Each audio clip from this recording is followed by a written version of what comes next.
Pour être belle, Les profs ne font ce métier que pour les vacances. les SDF ne font aucun effort. Les chômeurs sont Les des jeunes fainéants. vivent tous dans le virtuel. sont plus faibles Pour être que les parents, hommes. il faut une situation stable.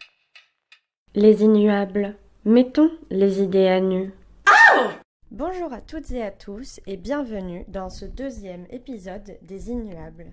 Épisode qui sort un peu plus tôt que d'habitude pour la simple et bonne raison qu'en confinement, il faut bien trouver des moyens de s'occuper.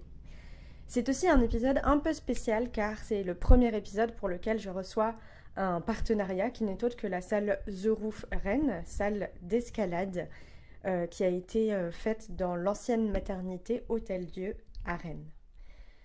Grâce à ce partenariat, j'ai l'occasion de vous présenter cette salle et aussi de vous faire gagner des places pour aller faire un peu d'escalade. Mais vous vous en doutez bien, c'est pas tout de suite que vous allez pouvoir y aller. Je vous tiens donc au courant de comment gagner des places sur les réseaux sociaux, à savoir la page Facebook et la page Instagram des Immuables. Et en attendant, je vous souhaite un très bon épisode. Bonjour Thibault Leheurt. Bonjour Rona. Est-ce que tu peux te présenter ? Je m'appelle Thibault, je viens du Sud Finistère, j'aime bien les plats à base de fromage, j'aime beaucoup la mer, je fais plusieurs sports, j'ai 25 ans. Faut dire quoi d'autre? Moi ma question d'après c'était qu'est-ce que tu aimes dans la vie, mais du coup t'as dit un peu. Ah là là, ouais. Mais si tu devais choisir 3 choses que t'aimes dans la vie, tes 3 préf. La mer, MER? MER, Ouais. ouais.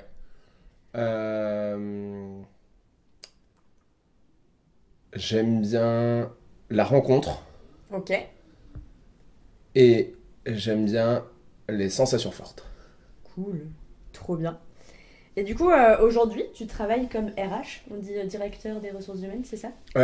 Du tout, mon poste exact c'est responsable administratif et financier. Ok, j'y étais pas du tout. C'est Dans un truc de colonie de vacances. Beaucoup par plus contre. large dans Ok. une association qui organise des colonies de vacances. Ok, et pourquoi c'est beaucoup plus large du coup? Et ben en fait, je m'occupe de la RH, mais je fais aussi la compta, Ouais, je fais aussi l'aspect assurance, ok. je fais aussi de l'administratif en général sur des inscriptions, des partenariats, des CAF.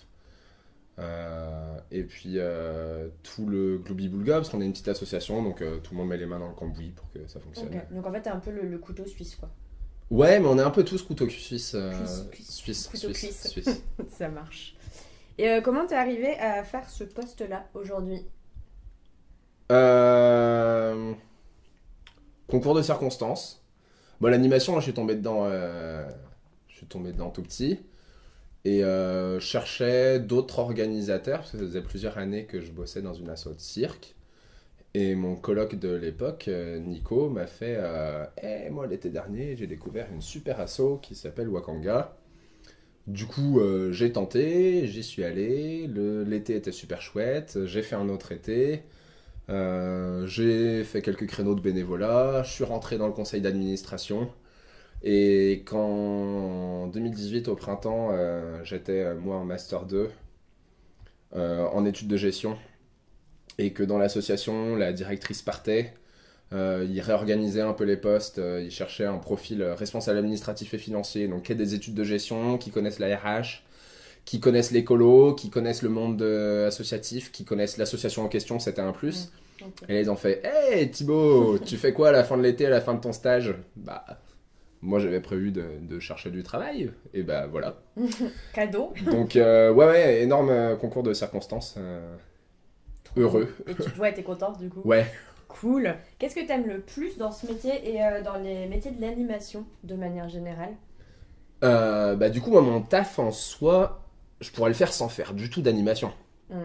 C'est-à-dire qu'il y a d'autres organisateurs qui peuvent avoir des gens qui sont dans l'administratif et qui font uniquement de l'administratif et qui n'ont jamais mis les pieds sur un séjour. Moi, ce que j'adore, c'est mélanger les deux. C'est que d'une, on est en lien complet avec les colonies de vacances. On est continuellement à faire des choses pour les colonies de vacances. Les parents nous appellent, ils posent des questions sur l'écolo. Donc évidemment, il faut avoir vécu, il faut connaître ce qui se passe. Et puis, ce que j'aime bien, bah, du coup, c'est pouvoir bosser pour une asso dont j'aime la cause, dans laquelle j'étais bénévole et maintenant j'ai mon taf dedans. Donc ça, c'est une chance immense. Et puis j'aime bien le côté petite structure, C'est un petit univers, l'animation, c'est plein de copains qui travaillent ensemble, des gens qu'on connaît, qu'on se recroise, on fait une colo, on fait 2 semaines avec, on s'échange des tuyaux, on partage, on se forme tous les jours, on apprend tout le temps parce que c'est pas une science exacte. Forcément. On se prend des grosses claques dans la gueule aussi avec ce qu'on voit, avec ce que les enfants ont vécu, avec des difficultés qu'on n'avait pas prévues. Et puis ouais, chaque jour est un jour d'impro et il y a plein de choses à faire partout. Cool. Et du coup, c'est quoi ton pire et ton meilleur souvenir de colo? Waouh. J'ai pas réfléchi au pire. Parce que je suis un optimiste dans l'âme, donc du coup, j'ai toujours beaucoup relativisé. Ok, si tu veux, si t'as pas de pire, t'as le droit de le remplacer par le plus drôle. Ouais, ouais.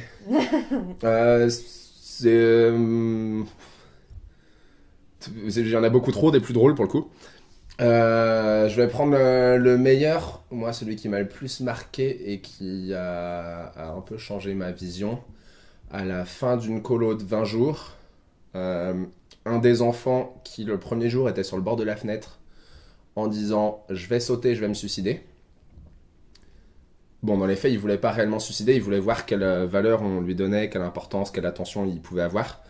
À la fin de la colo, cet enfant vient, saute dans mes bras, me fait un gros câlin en me disant merci Thibaut pour la colo que tu m'as fait.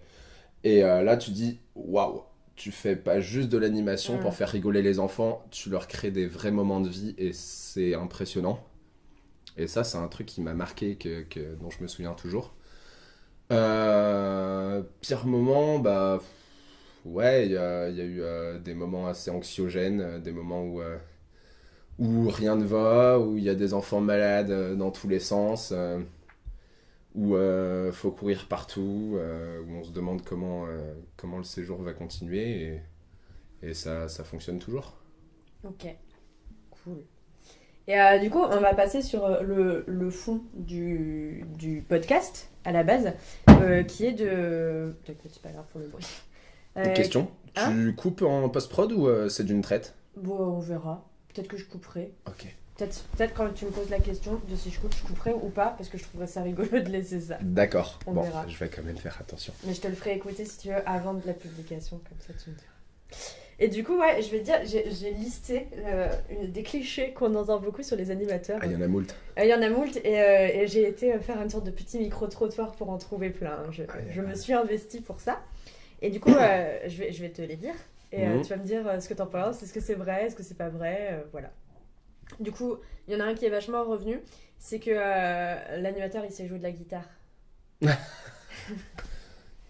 je sais pas faire ça, je m'en veux. T'aurais aimé savoir. Mais quand t'es anime et que tu sais jouer de la guitare, c'est trop bien quoi. Ouais, tu pèses dans le gagne des animes. Pour faire un retour au calme, pour animer, pour... Après, t'as aussi le cliché un peu, l'animateur glandu avec sa guitare, les cheveux longs et des morceaux de bois dans les cheveux. Ah bah c'est bien parce que c'était un des clichés, voilà. Le côté cheveux longs, le petit cervelle un peu babos. Ouais, il y a son lot aussi. Mais non, on peut être anime sans être zikos, tous les animes sont pas zikos. Mais des animes zikos, c'est tellement cool. Ouais, c'est vrai. Est-ce que il y avait aussi un peu ce cliché-là de, tu disais, avoir les cheveux longs et tout, et tous les animes portent... Est-ce que tu vois les sortes de colliers, genre c'est une petite ficelle et au bout t'as genre un triskel ou un arbre, un loup, tu vois, un petit pendentif qui signifie quelque chose, genre un peu ouais, la vie c'est trop bien, il faut vivre chaque jour comme ça, tu vois. Ouais, si on prend la communauté, enfin le groupe de personnes représentatives des animes, on a quand même une bonne part de personnes qui ont des modes de vie alternatifs, qui peuvent être un peu sur des tendances hippie babos. Et clairement, du coup, on récupère pas mal de sarouel, de cheveux longs, de pendentifs dans tous les genres. Il y a aussi l'anime qui porte le collier de nouilles qu'il a fait avec les enfants, ou des petits trucs comme ça. Voilà, bah rien que moi en ce moment, là, ça se voit pas en podcast, mais j'ai du vernis sur les ongles parce que j'étais en colo la semaine dernière. Et ça te va très bien. C'est un peu schlag quand même. Mais du coup, au contraire, et ça, je le connaissais pas comme cliché, mais il y a des gens qui m'ont dit, bah moi, quand j'imagine les animes, soit j'imagine le babos, soit j'imagine la personne qui est totalement dans le monde des bisounours, tu sais, qui fait « Oh, le monde est super beau, je suis avec les enfants, j'adore ça ». Ou alors, on avait aussi le côté un peu Club Med, genre animateur Club Med, C'est vraiment les trois types d'animateurs qu'on m'a ressortis quand j'interrogeais les gens. Ouais, alors l'animateur Club Med, moi je le connais pas du tout. Mm. Parce que c'est pas un monde dans lequel j'ai fait de l'animation. J'en ai pas trop vécu. Euh, Après, il y a deux choses. Il y a l'animateur, c'est un peu un. Selon les moments, c'est un personnage. Ouais, Quand il ok. part pour mener des activités, quand il va faire un grand jeu, quand il fait un loup-garou, euh, il essaye de capter le groupe. Il peut être un peu Mm. dans une mise en situation. La manière dont il parle aux enfants, forcément, parfois ça peut paraître un peu bisounours, mais tu parles pas aux enfants comme tu parles aux adultes, ça va de soi. Mm. Tu te mets à leur hauteur, tu discutes, tu utilises des mots simples et sans non plus les surinfantiliser. Et donc ouais, l'animateur peut paraître un peu bisounours, c'est sûr que c'est pas un cadre qui sort de conf call quoi. Oui, c'est clair. En même Voilà. temps, les enfants se feraient chier avec un cadre qui sort de contrôle. Est-ce que tous les animateurs savent allumer un feu pour faire griller des chamallows et chanter autour ou pas? Tous le savent pas, mais on a tous nos petits défauts, mais clairement moi quand je fais une équipe, enfin Il en faut un, quoi. s'ils le savent pas, bah je leur apprends avant le début de la colo quoi. Ouais, Faut qu'ils sachent faire. il faut avoir C'est le basique. moment chamallow. Mais de la même manière qu'à la fin de la colo, tous les enfants savent allumer un feu. Ah, ça c'est cool. C'est trop bien. Est-ce que le film préféré des animateurs, c'est Nos jours heureux? Bah ouais. Bah ouais quand même. Alors il commence à se faire de plus en plus vieux. Moi, je trouve qu'il vieillit pas si mal, hein. Et il y a quelques temps, tout le monde dans l'animation connaissait. Ouais. Et aujourd'hui, quand on sort des punchlines, tout le monde connaît pas, alors faut faire attention. Ouais, comme Parce que je du suis coup, bien en d'accord réunion, avec la sort... ouais, grosse, voilà, en réunion, c'est... sortir un je suis bien d'accord avec la grosse. Quelquefois, faut réexpliquer que c'est une référence au film. C'est clair. En plus, du coup, là, s'il y a des gens qui nous écoutent et qui connaissent pas ce film, ils vont se dire, ah putain, ils sont vraiment méchants. Voilà, ou de la même manière, quand il y a des gens qui sont jeunes et qui font du sport, tout le monde sait qu'on parle de jeunesse et sport. Et ouais, le film il vieillit assez bien parce que de base il a été fait dans les années 2010 en racontant une histoire qui se passe dans les années 90. Ouais. Donc du coup il parle déjà de quelque chose d'ancien, donc du coup de base il avait de l'âge et il continue. Et ouais, il véhicule des clichés qui sont rigolos, qui quelques-uns parfois c'est pas des choses que je vais défendre dans l'animation. Mm. Il y a des choses un peu maladroites, mais ça n'empêche que la première fois qu'on le voit, on dit c'est des clichés. Et quand on vit beaucoup d'expériences d'animation, mine de rien, on vit presque Ouais. chaque morceau du film. Pas exactement pareil, mais quasi. Dans le même genre. Voilà. Et est-ce qu'il y a, du coup, il y a un film qui a pris le relais un peu de Nos jours heureux ou ça reste quand même la référence en matière de films sur les colos, les animateurs de colos et tout? Actuellement, ça reste toujours la ref, hein. Il y a pas Ouais. eu d'autres films Il s'est pas vraiment fait sur détrôner, le monde de la colo aussi marqués. Ok. Est-ce que tous les soirs, quand vous avez couché les enfants, vous faites des cuites entre animateurs et tous les animateurs se pécho un peu en mode feu de l'amour? Alors ça, c'est quelque chose que j'ai jamais fait. De pécho des animateurs ou Non, de prendre des alors cuites, j'ai jamais pécho d'anime en séjour et j'ai jamais pris de cuite en séjour et Ok. c'est quelque chose sur lequel je suis contre parce que vu l'énergie que ça demande une journée d'animation, mais tu peux pas en plus récupérer de la veille. Après, effectivement, j'ai entendu plusieurs personnes en parler et du coup, c'est une pratique qui peut se faire, qui ne devrait pas se faire évidemment. Déjà légalement, tu peux pas prendre d'alcool sur un lieu où il y a des mineurs. Ok. Ensuite, d'un point de vue moral, c'est clairement immoral. Quand t'es cuit, si un enfant se lève parce qu'il a fait un cauchemar ou autre, comment tu l'accueilles? Mm. S'il y a un incendie, un problème, comment tu gères le truc? Et puis bah du coup le lendemain t'es claqué, t'es en train de te remettre de ta gueule de bois. Un animateur fatigué, c'est un animateur qui a pas de patience, qui vit que sur les nerfs et qui du coup peut pas donner toute l'attention aux enfants. Donc Ouais, non, il moi fait je mal suis, son boulot. moi je suis contre. Ouais. Ok. Et, Et moi... du coup les animes qui se chopent dans tous les sens, mine de rien ça reste un petit monde où Ouais. bah j'en suis un témoin. Après en séjour. Moi, ça me saoule les animes qui se draguent en séjour parce que du coup, ils sont pas attentifs aux enfants. Ouais. Il s'occupe pas Mais vraiment. forcément, en fait, c'est un monde où tu vis H24, où tu passes un temps immense, où tu as une grande promiscuité, Ok. où tu vis des choses très fortes émotionnellement. Ouais. Et donc, en fait, autant les enfants, en une semaine, ils se tiennent la main, ils se disent je t'aime et tout, autant les animes aussi, en fait, Ouais. parce qu'on vit très proche et on est dans un milieu resserré. Et puis, on partage des choses très fortes. Et ouais, du coup, il y a énormément de couples que je connais dans l'animation. Si on compte dans mon association, il y en a plusieurs. Et puis ça commence même à avoir des enfants. Donc... Ah ouais. Ah oui, oui. Des enfants de colo. Voilà. Ok, moi c'est un peu la crème de la crème de tous les clichés que j'ai entendus sur les animes. Est-ce que toi t'en as d'autres que t'entends souvent là-dessus ou pas? Sur les animateurs en soi. Sur les animateurs, le monde de l'anime. Ah non, j'en avais oublié un. Il y avait celui que tous les animateurs adorent forcément les enfants. C'est genre, ils kiffent ça, ils veulent en avoir, ils sont... Ils veulent en avoir, alors ça Ouais. non, alors ça clairement non. En fait, si tu fais animateur, ouais, forcément t'aimes bien les enfants. Si t'aimes pas les enfants du tout, fais pas ça. Il y a d'autres métiers beaucoup plus cool, et voire même des métiers moins cool, mais ça sera horrible pour toi si t'aimes pas les enfants. Et par contre, vouloir avoir des enfants, ça pas forcément. Moi par exemple, ceux des autres, quelques semaines par an, ça me va très bien.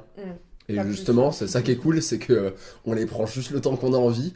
On est payé pour et on n'est pas obligé de les garder toute l'année, on n'est pas obligé De gérer le d'avoir quotidien. tous les côtés négatifs. Voilà, on les a seulement pour s'amuser, c'est comme être tonton tata ou être parrain-marraine, c'est les bons côtés de la chose. Ok. Et du coup, toi, t'as entendu d'autres clichés ou pas? Ou sinon, si t'en as pas forcément entendu d'autres, pour toi, lesquels reviennent le plus souvent vraiment sur ce monde-là? Genre, lesquels t'as le plus entendu?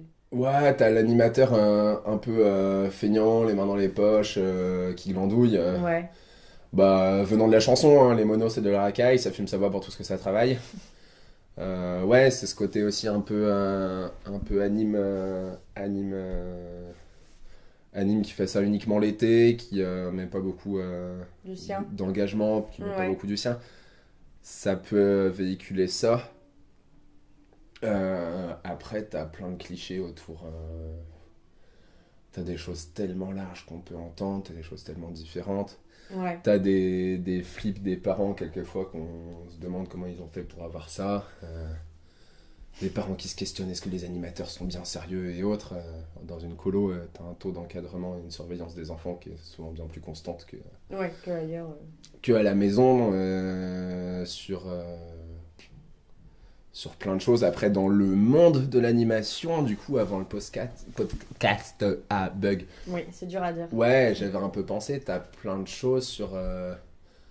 les animes, c'est que des jeunes et des étudiants. Ok. Bah ça, clairement, il y en a beaucoup. Mais il y a aussi pas mal d'animes qui en vivent à l'année, notamment depuis qu'il y a les TAPS. T'as pas mal d'animes qui font des classes, qui font des saisons à droite à gauche, qui se débrouillent pour en vivre toute l'année. Ok. En vivre, justement, ça c'est le deuxième truc. Quand t'es animateur, t'es mal payé. Clairement, il y a le dispositif de travail, le contrat d'engagement éducatif, permet clairement de sous-payer les animes. Ouais. C'est pas qu'un cliché. Ok. Tu peux être payé comme si tu bossais 2h30 au SMIC par jour. En gros, t'es sur du 26 € la journée pour un taf où on te demande d'être du matin au soir attentif et avoir la surveillance des enfants. Et surtout que c'est pas un boulot facile, quoi. Enfin, Ouais, c'est un boulot qui est très prenant, qui demande énormément de choses, qui est assez précaire parce que tu fais que des petits contrats, c'est rare que tu sois sur du long terme. Et ouais, si l'animation ça peut payer, pour ça faut faire du centre aéré en mairie. Ok. Voilà, là Et encore, moi j'ai fait du centre aéré en mairie, ça, c'est pas. faut dégoter les bonnes mairies, les mairies de riches, celles qui payent. Où tu te fais payer entre 1008 et 2000 l'été, quoi. Ouais, Enfin, ouais, le mois. C'est pas ce que j'étais Et du payée, coup, hein. tu peux te faire plaisir quelquefois, mais c'est pas Ouais. forcément là où t'auras le plus de valeur. Ouais. Voilà, faut savoir. Trouver le juste milieu entre ces valeurs. Ouais, et c'est ça. les sous. Ok. Quand je t'ai demandé si tu voulais bien venir sur le podcast, je t'ai demandé de quoi tu voulais parler. Tu m'as dit le sens de la vie. Du coup, je voulais te demander, pour toi, c'est quoi le sens de la vie? Ah, bazar de zut, pourquoi tu reprends ça? Parce que ça m'a fait rire. Waouh, bah, je sais pas. Merde, je suis obligé d'improviser la Edouard Baird là un peu. Ouais, c'est clair. Bah, le sens de la vie, et puis dans le monde de l'animation, bah, l'animation, c'est un peu un sens à la vie parce que tu crées des moments et des souvenirs aux enfants. Moi, j'ai toujours souvenir de mes colos de quand j'étais tout petit, même si j'en ai fait quelques-unes qui étaient un peu nazes quand j'y repense. La majorité de ce que tu fais, les enfants, ils s'en souviendront. C'est des moments exceptionnels qui vont les marquer, ils vont vivre des trucs de fou. Ils vont avoir des grandes expériences, pas toujours ce qu'on croit, parce qu'en fait on prévoit des super activités. Ouais. Et en fait les enfants, ce qu'ils vont retenir, c'est que ils savent faire la vinaigrette à la fin du séjour. Mais c'est bien de Voilà. faire une vinaigrette. Ou ils vont retenir que quand ils ont fait une promenade, ils ont vu un crapaud. Ouais. Alors que toi, t'avais fait une promenade pour aller à un super point de vue, mais ils ont retenu le crapaud qu'ils avaient vu dans le fossé sur le chemin. Écoute. Et c'est ça qui est génial, c'est que parfois on a envie de leur faire des vacances avec nos a priori d'adultes, et en fait, mais il y a besoin de pas grand chose pour qu'ils s'émerveillent. Et ça c'est le plus fou, quoi. Ça, c'est exceptionnel. J'adore. Trop bien. Ok. J'ai pris la décision de finir maintenant les épisodes de podcast avec un petit jeu afin qu'on s'amuse avec les gens que je reçois. Et du coup, je sais que tu es très fort au Johnny Depp. Oh. Ouais, je m'entraîne depuis quelques temps tous les matins en allant au travail. Aïe. Donc je commence à être pas mal. Pour les gens qui ne savent pas ce que c'est les règles du Johnny Depp, vous allez mettre sur pause, allez regarder, et puis vous reviendrez écouter notre Johnny Depp, qui peut peut-être durer longtemps. Je te laisse la main. On commence avec Johnny Depp ou on prend un autre prénom? Et bah tu sais quoi, on va commencer à Edouard Baird, c'est peut-être un peu compliqué quand même. Ouais, il va être compliqué. Ouais, vas-y, je te laisse choisir un nom. Maria Carey. Allez, vas-y, c'est toi qui commence. Les règles, on a le droit à personnage fictif? Oui, et on a le droit de dire des trucs autres si c'est rigolo. Ouais, ok. Bah, Maria Astérix Carey. Maria Astérix Carey. Ah est-ce que j'ai le droit de dire Maria Astérix Man Carré? Oui. Ok, Maria Astérix Man Carré du coup. Maria Astérix Man in Black Carré. Oh Maria Astérix Man in Black Eyed Peas Carré. Maria Astérix Man in Black Eyed Peas Carré. Attends, j'ai pas ce que t'as dit là. J'ai rajouté Astier dedans. Ah, Astier, comme Alexandre. Comme Alexandre Astier de son prénom.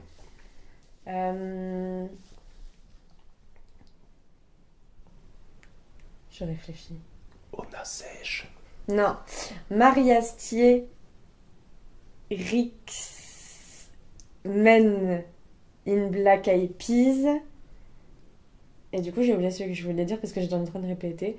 Kamikaze Ray. C'est pas quelqu'un de connu, Kamikaze? Bah non, mais ça peut. C'est pas rigolo, je suis obligée de changer. C'est pas très rigolo, un kamikaze. C'est bien glauque. Ce matin, j'en ai fait un avec le mot tétraplégique. C'était pas très drôle. Je suis désolée. Ah, merde. Des gros mots. Ça sera pas du contenu pour enfants, du coup, sur YouTube. On disait tout à l'heure. Faut avoir le BAFA pour écouter.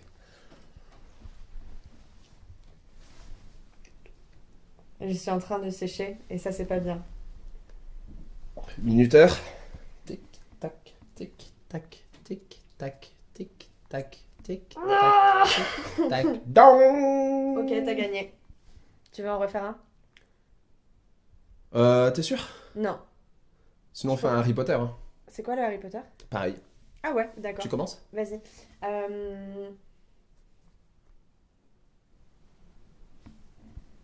Harita Mitsuko Potter.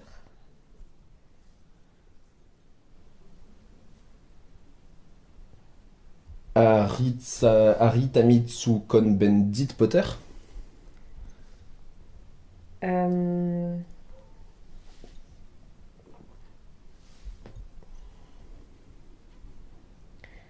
Aritamitsu Paul Bendit. Non, c'est ça que t'as dit. Hein. Cohn-Bendit. Aritamitsu Cohn-Bendit Paul McCartney-Tor. C'est dur à dire, Paul McCartney-Tor.